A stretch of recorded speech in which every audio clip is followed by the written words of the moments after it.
Assalamualaikum warahmatullahi wabarakatuh. Perkenalkan, nama saya Nabila Rizkyani dengan nomor induk mahasiswa 15036200033. Pada presentasi kali ini, saya akan membahas mengenai hasil analisis saya pada mata pelajaran estimasi biaya konstruksi di SMK Bangunan dan keterkaitannya dengan strategi dan model pembelajaran. Tugas ini dibuat untuk memenuhi tugas pada mata kuliah Strategi dan Media Pembelajaran dengan dosen pengampu Dr. Rian Atur, MPD. Nah, saya akan memberikan sedikit pengantar mengenai pendidikan.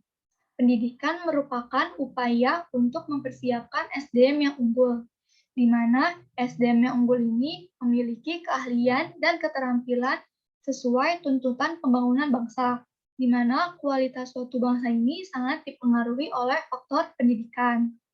Nah, kegiatan pendidikan ini dilakukan di semua jenjang dengan kegiatan berupa belajar mengajar, seperti dalam kegiatan belajar mengajar pada SMK atau Sekolah Menengah Kejuruan, yang merupakan pendidikan kejuruan tingkat menengah yang disediakan tingkat menengah atas yang disediakan pemerintah dalam rangka menyiapkan tenaga kerja siap pakai. Nah, jadi kan SMK itu banyak banget ya jurusannya.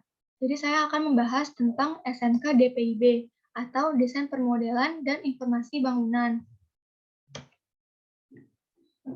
Salah satu mata pelajaran yang ada pada SMK DPIB ini yaitu estimasi biaya konstruksi. Saya akan membahas yang pertama ada analisis kompetensi dasar estimasi biaya konstruksi. Dan yang kedua ada model atau strategi pembelajaran yang cocok untuk mata pelajaran ini gitu. Yang pertama ada analisis kompetensi dasar estimasi biaya konstruksi. Menurut James and Williams tahun 2017, estimasi biaya konstruksi diartikan sebagai kompetensi yang memberikan bekal keahlian dalam perencanaan untuk biaya pembangunan, di mana EBK atau estimasi biaya konstruksi ini mengajarkan siswa untuk menggunakan AHSP atau analisa harga satuan pekerjaan yang meliputi kisaran biaya volume pekerjaan, harga dan bahan upah, perhitungan pendirian bangunan konstruksi, dan membaca gambar kerja.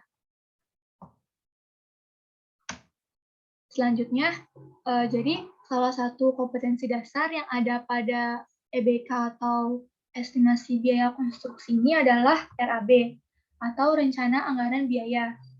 Dapat dilihat pada tabel yang ada pada layar pada poin 3.15 yaitu menerapkan dasar-dasar perhitungan bobot persentase pekerjaan RAB. Dan pada kompetensi dasar 4.15 yaitu menghitung bobot persentase pekerjaan RAB. Dan selanjutnya ada sampai kompetensi 3.19 yaitu menerapkan prosedur penyusunan laporan pekerjaan konstruksi gedung, jalan, dan jembatan. Dan yang terakhir ada 4.19 yaitu membuat laporan pekerjaan konstruksi gedung, jalan, dan jembatan. Masih ini semua masih terkait dengan RAB atau Rencana Anggaran Biaya.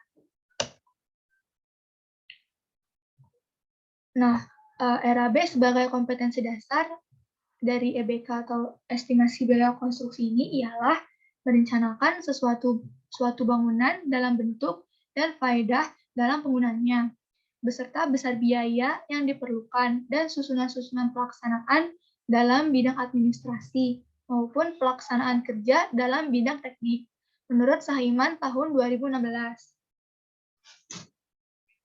Nah, RAB ini dilakukan sebelum sebuah bangunan konstruksi mulai dilaksanakan. Jadi, kalau mau membuat bangunan itu, kita harus mengetahui besaran pengeluaran yang akan kita keluarkan. Jadi, kita harus membuat RAB dulu. Nah, karakteristik dari RAB ini yaitu pengolahan datanya dalam bentuk angka-angka. Nah, berdasarkan data yang saya dapatkan, RAB ini merupakan salah satu mata pelajaran yang sulit untuk anak SMK. Makanya diperlukan model atau strategi pembelajaran yang cocok untuk mata pelajaran estimasi biaya konstruksi, khususnya untuk RAB ini.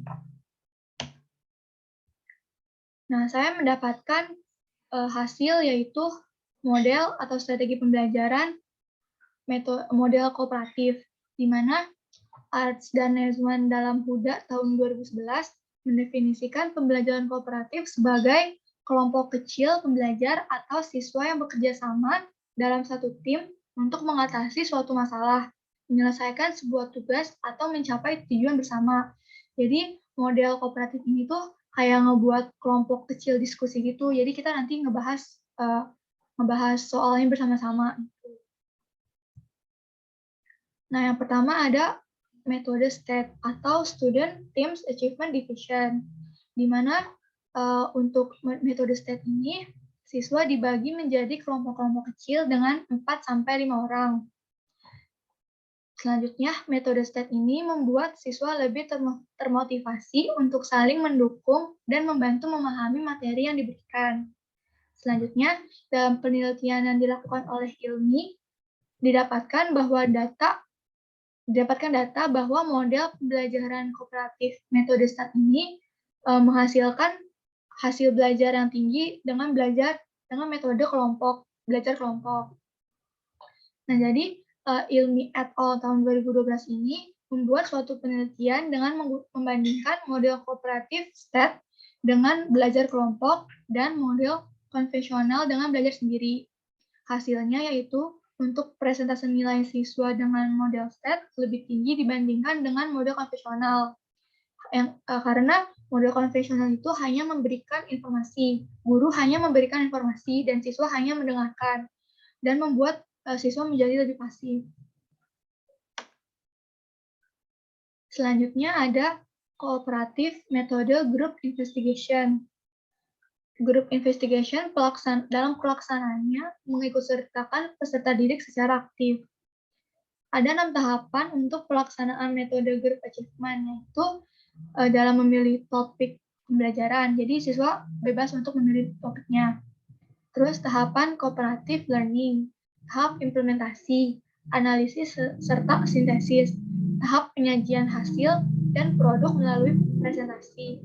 Dan yang terakhir ada evaluasi. Nah, keunggulan dari kooperatif metode group investigation ini yaitu dapat melatih siswa untuk menumbuhkan kemampuan berpikir mandiri.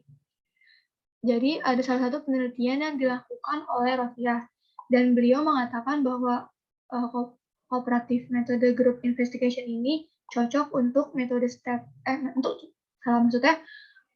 cocok untuk metode yang dilakukan untuk mata pelajaran EBK. Sekian dari saya, kurang lebihnya mohon maaf. Wassalamualaikum warahmatullahi wabarakatuh.